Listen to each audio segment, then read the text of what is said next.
Hello and Milaba, welcome to MI Radio's Myanmar Today. I'm Henry Zin.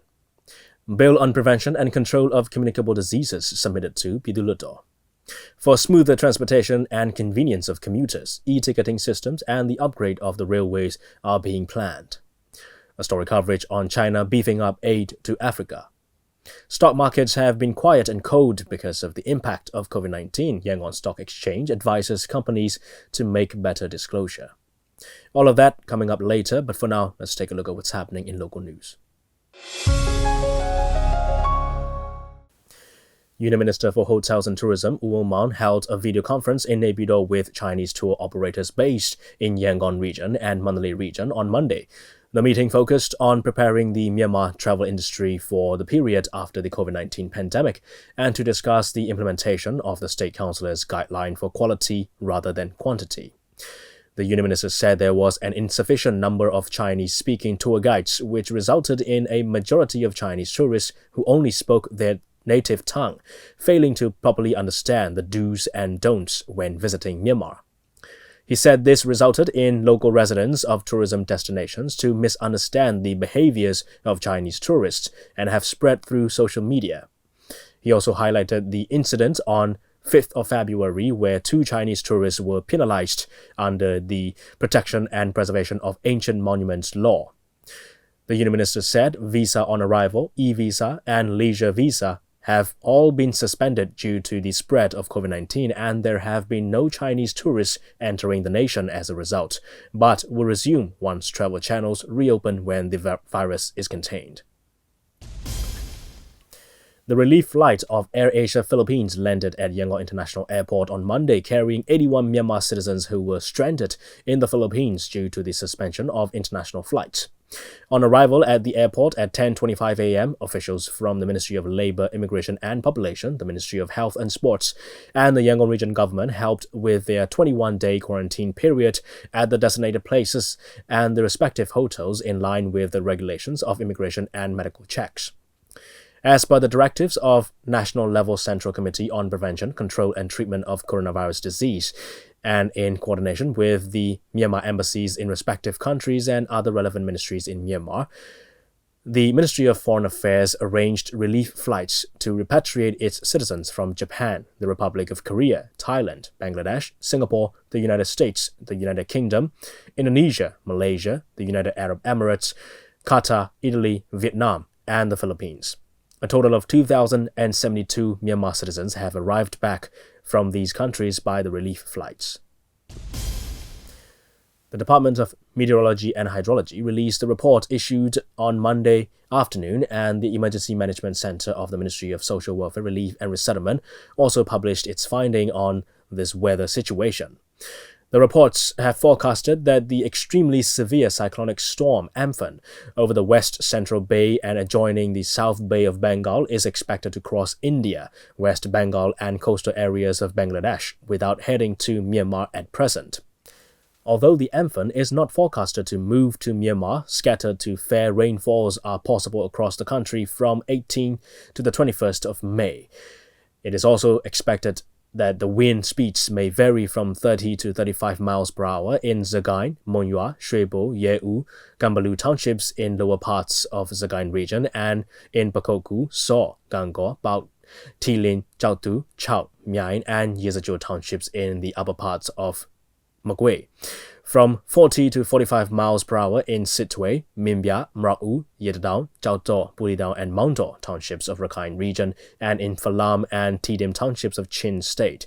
From 50 to 60 miles per hour in Palawa, Matupi and Hakka townships in Chin State. That's over the local news. Let's take a look at the first report now. The Ministry of Health and Sports submitted the Bill on Prevention and Control of Communicable Diseases to the Pyithu Hluttaw.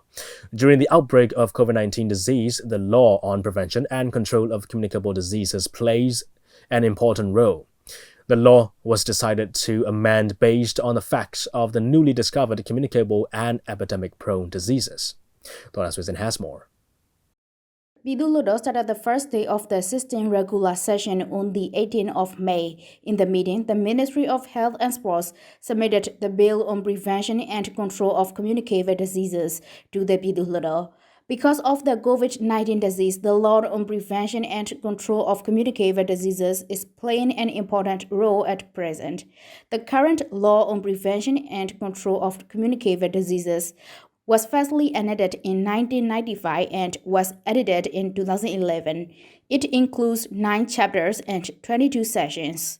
According to the Ministry of Health and Sports, it was decided to amend the law based on the facts of the newly discovered infectious diseases in the world in order to prevent and contain the outbreak in Myanmar, to perform the precautionary measures in timely manner, and to have the rules and regulations in line with the modern age. The Bill on Prevention and Control of Communicable Diseases was updated in accordance with the International Health Regulations 2005 and by adding the extra points in line with the modern age. The bill, including 11 chapters and 51 sections, was developed with the aim of performing investigation, efficient surveillance, effective response, and quick containment during the outbreak of communicable diseases and pandemic-prone diseases by following the International Health Regulations 2005. Dr. Myanmar Today, Union Minister for Health and Sports said.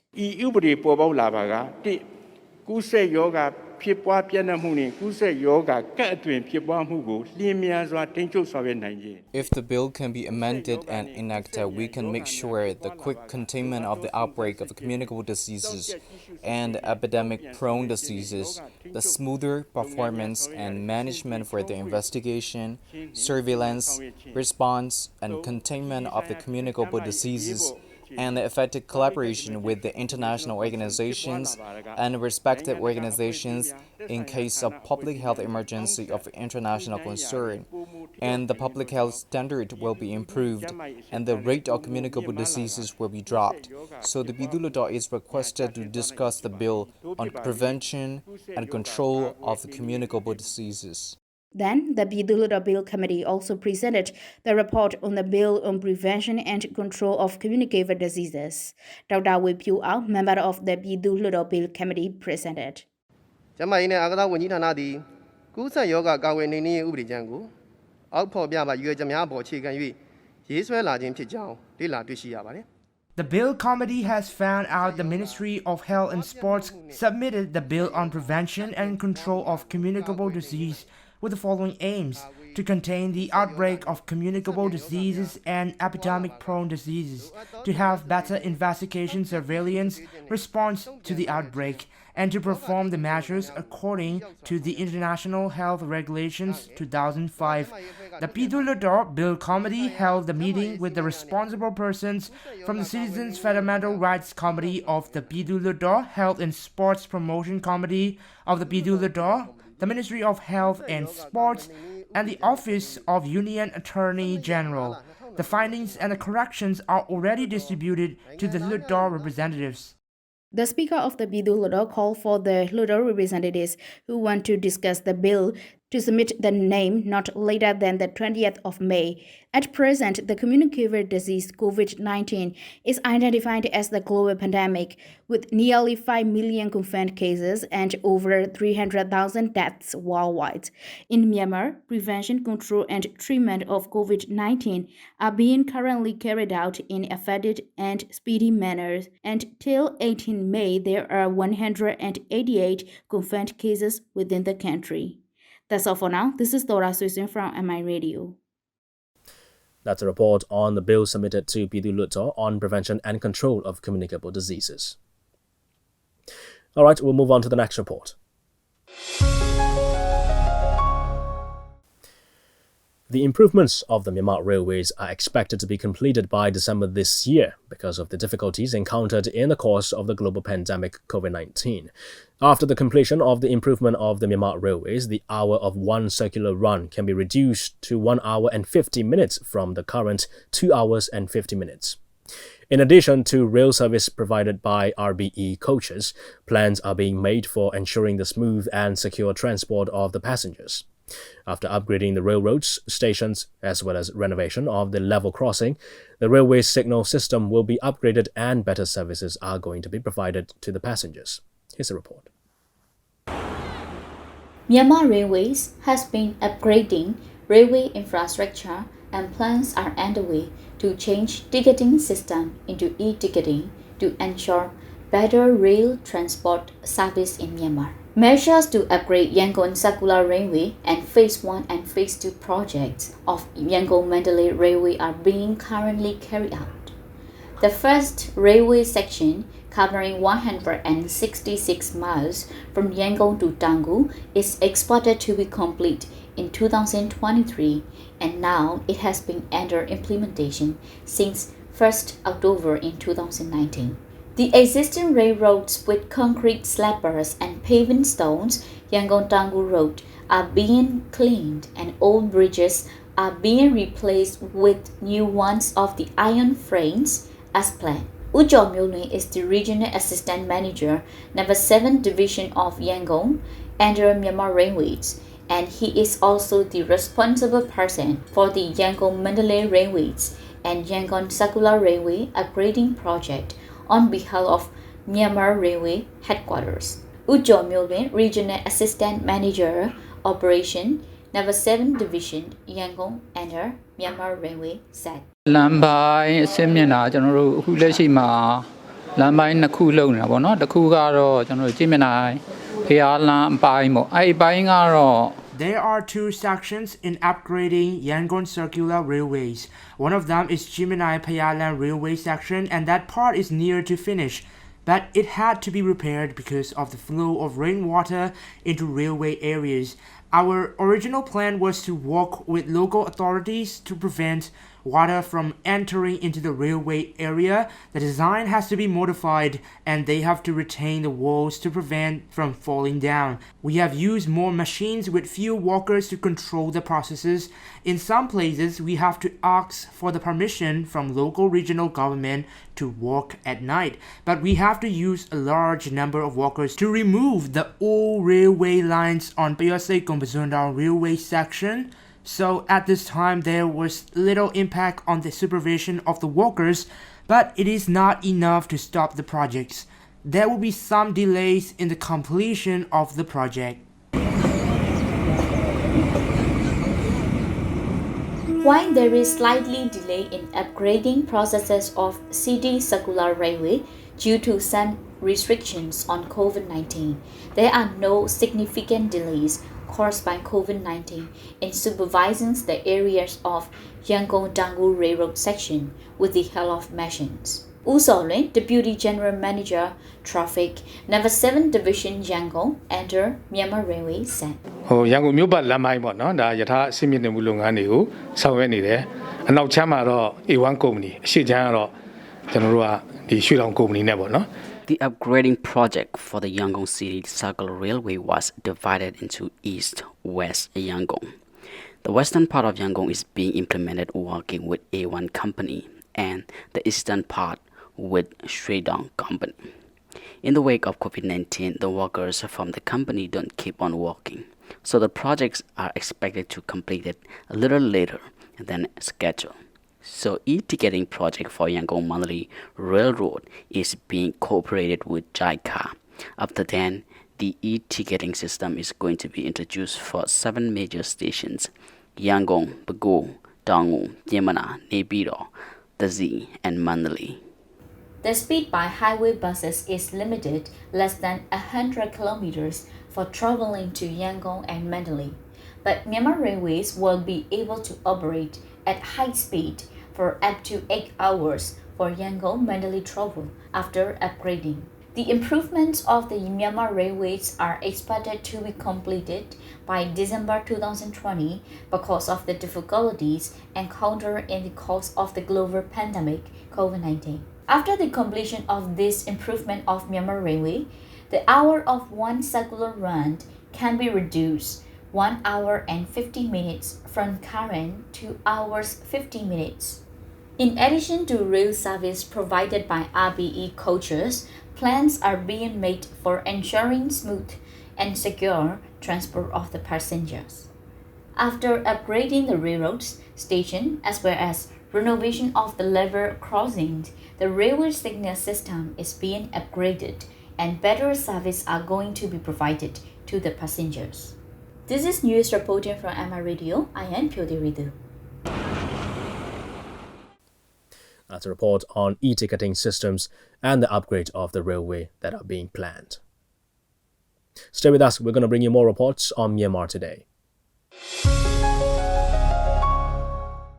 China has beefed up its assistance to the countries in need. Africa is one of the countries China prioritizes in sending its aid.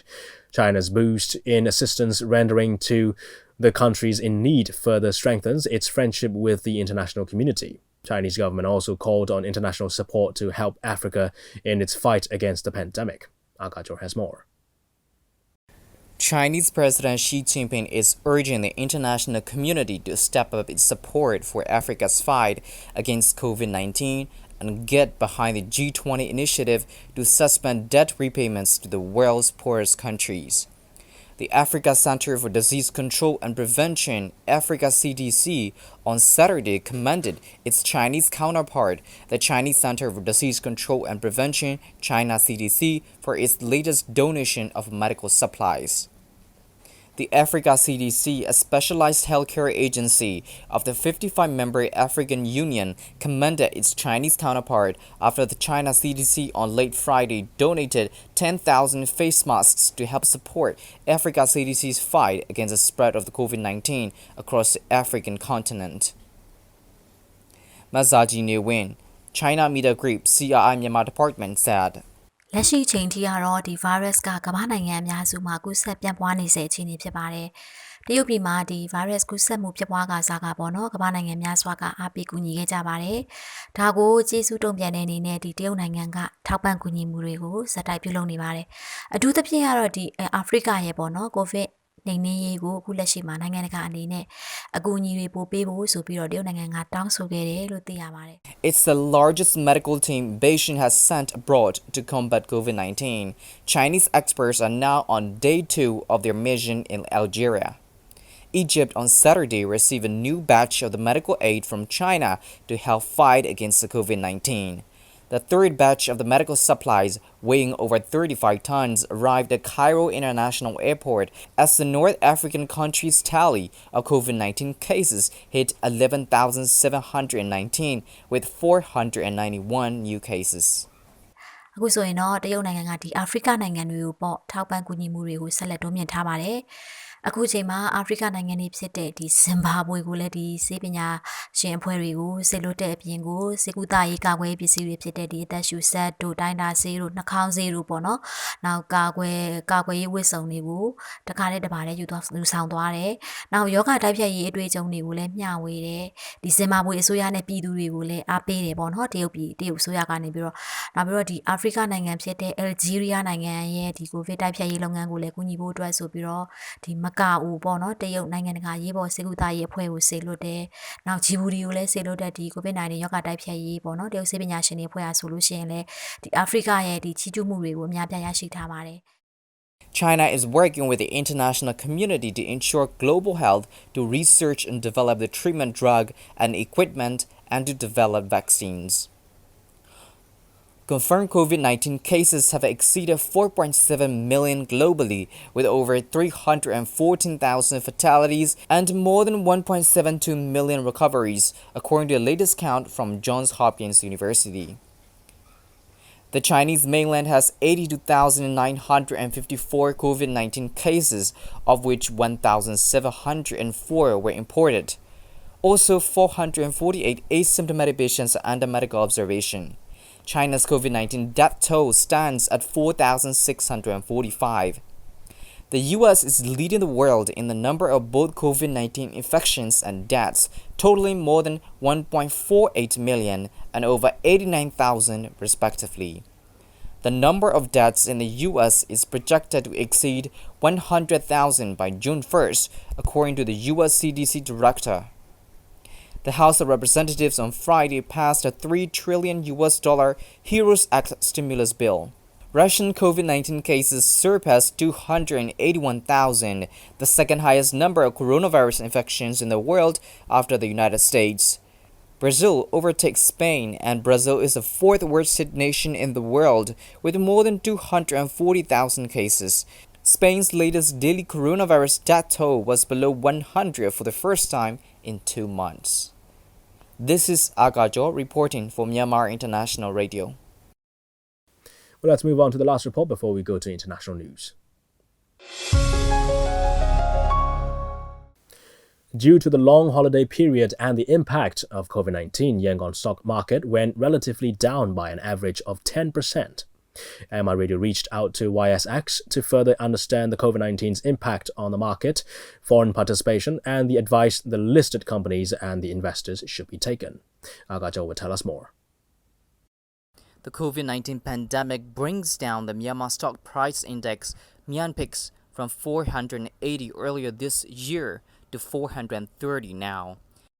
This shows a 10% drop on average. March saw the daily trading volume of 90 million jets, while in April, 60 million jets while the shares were traded daily. These figures show a significant drop in trade volume despite the foreign trading was allowed since March 20th.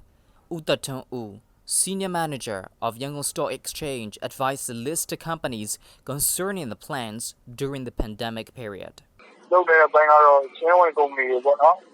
I would like to encourage the YSX listed companies to conduct the risk-based management system, also conduct more assessment and provide better disclosure of the data, as well as to strengthen the corporate governance code.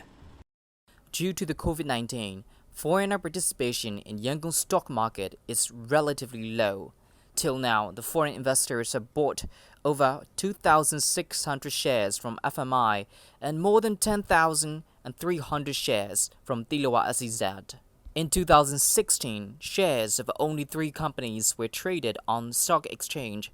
They are First Myanmar Investment, Myanmar Tiliwa SEZ Holdings, and Myanmar Citizens Bank. One more public company, First Private Bank, was listed on Yangon Stock Exchange in 2017. In 2018, TMH Telecom Public Company Limited debuted on the exchange. Now the 6th company to get listed on Yangon Stock Exchange is from the logistics sector, and with increasing and diverse sectors joining the market, not only foreign investors but also local investors will have more options to invest in. EFR Public Company, the 6th company to get listed on the Yangon Stock Exchange, was supposed to officiate its listing on 20th of March. However, due to coronavirus impact, the listing event has been postponed to May as per the government's instruction. EFR has generated 19 million shares with the investment of 13.6 billion chats. In late May, the 6th company will be listed on Yangon Stock Exchange after it has been postponed due to the COVID-19. YSX expects an increase in number of listed companies will boost the market. Hluttaw continued to explain stock market activity in April. In April, 173,000 shares were traded on Yangon Stock Exchange, which equals 902 million jets worth of shares. The daily trading volume was recorded at 60 million chats. The Myanmar stock price index MYANPIX ranged from 430 to 440. The market went downhill as investors panicked selling amidst the uncertainty the pandemic causes. More than 2.5 million shares of 3 listed companies were traded on Yangon Stock Exchange in 2016. Their value was estimated at 70 billion chats. In 2017, despite an increase in the stock trading value to 2.6 million shares, the trade volume was only 22 billion chats. In 2018, 2.3 million shares of 5 companies worth of 11.5 billion chats were traded on the exchange. A total of 2.4 million shares worth of 13.39 billion chats were traded on the Yangon Stock Exchange in 2019, a significant increase compared with previous year, according to the annual report released by the exchange. Yangon Stock Exchange, a stock exchange, is the venue to provide opportunities for investors to buy or sell listed companies' shares. Investors have to send their buying or selling orders to Yangon Stock Exchange through securities companies having securities license issued by SECM, as well as trading qualification provided by Yangon Stock Exchange. This is Agajo reporting for Myanmar International Radio. And that's all we have for today's reports. I believe it's time now for international news. The World Health Organization is holding a 2-day virtual meeting on the coronavirus pandemic that's being attended by health ministers from its 194 member states. WHO Director General Tedros Adhanom Ghebreyesus gave a statement. My sisters and brothers, as you know, this year is the International Year of the Nurse and the Midwife. This assembly was intended to be a moment of recognition for the incredible contribution that nurses and midwives make every day in every country. The pandemic has robbed us of that opportunity, but it has only served to illustrate why nurses, midwives, and all health workers are so important. Nurses and midwives have been on the front lines of the fight against COVID-19, putting themselves in harm's way. Many have made the ultimate sacrifice in service of humanity. Last month, WHO published the first State of the World's Nursing Report. It shows that the world is facing a shortfall of 6 million nurses to achieve and sustain universal health coverage.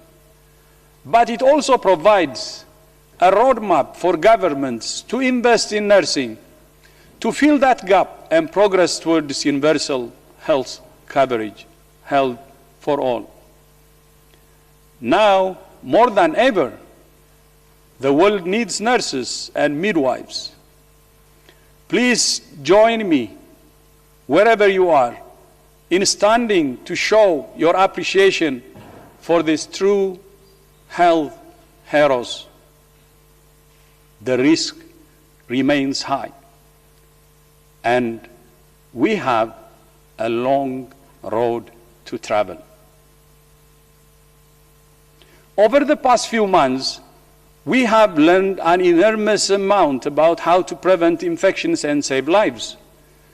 But there is no single action that has made the difference. No testing alone, no contact tracing alone, not isolation, quarantine, hand hygiene, or physical distancing alone. The countries that have done well have done it all. We have a long road ahead in our struggle against this virus. The pandemic has tested, strengthened, and strained the bonds of fellowship between nations, but it has not broken them. The COVID-19 pandemic is asking us two fundamental questions. What sort of world do we want? And what sort of WHO do we want? The answer to the first question will determine the answer to the second. Now, more than ever, we need a healthier world. Now, more than ever, we need a safer world. Now, more than ever, we need a fairer world. Chinese President Xi Jinping on Monday said China will provide $2 billion over 2 years to help with COVID-19 response and with economic and social development in affected countries, especially developing countries. Xi made the remarks at the opening of the 73rd session of the World Health Assembly via video link at the invitation of the World Health Organization Director General Tedros Adhanom Ghebreyesus. The 73rd session of the WHO, scheduled for Monday and Tuesday, is being held online because of the coronavirus pandemic. The COVID-19 and selection of executive board members are on the agenda. Catching the world by surprise, COVID-19 has hit over 210 countries and regions, affected more than 7 billion people around the world, and claimed over 300,000 precious lives. The virus does not respect borders, nor is race or nationality relevant in the face of the disease. Confronted by the ravages of COVID-19, the international community has not flinched. The people of all countries have tackled the virus head-on. Around the world, people have looked out for each other and pulled together as one. With love and compassion, we have forged extraordinary synergy in the fight against COVID-19. All along, we have acted with openness, transparency, and responsibility. We have provided information to the WHO and the relevant countries in the most timely fashion. We have released the genome sequence at the earliest possible time. We have shared control and treatment experience with the world without reservation. China will work with other G20 members to implement the debt service suspension initiative for the poorest countries. China is also ready to work with the international community to bolster support for the hardest hit countries under the greatest strain of debt service so that they could tide over the current difficulties. To conclude, I call on all of us to come together and work as one. Let's make concerted efforts to protect the health and life of people in all countries. Let's work together to safeguard planet Earth, our common home. Let's work together to build a global community of health for all. In other news, France and Germany have proposed a €500 billion fund to finance the relaunch of the European Union's economy, which is facing the biggest post-war crisis because of the coronavirus pandemic. Financed by borrowing from the market in the name of the EU, the fund will flow to the worst-hit sectors and regions in the 27-member bloc. France's President Emmanuel Macron said countries benefiting from the financing would not have to repay the sum. The borrowing marks a major shift by Germany, which has until now rebuffed Spain and Italy's calls for so-called Corona bonds. Germany, the Netherlands, and other rich countries had seen it as an attempt by the indebted South to unfairly take advantage of the North's fiscal discipline. It comes as Italian authorities called on ordinary citizens to help fund recovery efforts as the country's already massive public debt soars further due to the coronavirus crisis. The plan could aid immediate financing needs, but will do little to allay eventual default risks. Well, that's all we have for now. Thanks for joining me on Myanmar Today. I'm Henry Zin. Wherever you are, please stay home, stay safe, do every bit you can to help fight this pandemic. I'll see you again. Goodbye.